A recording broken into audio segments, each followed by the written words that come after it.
My High School Life at Si Crush by Naughty Girl. Teaser.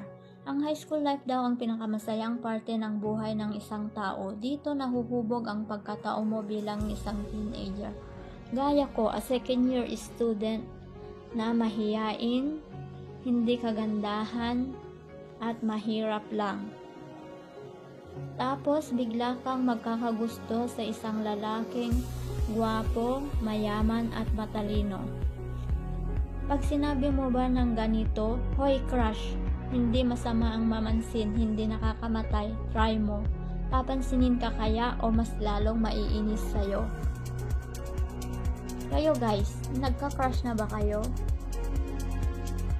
Pinapansin ba kayo ng crush nyo? Paano kayo magpapansin sa crush nyo? Comment below!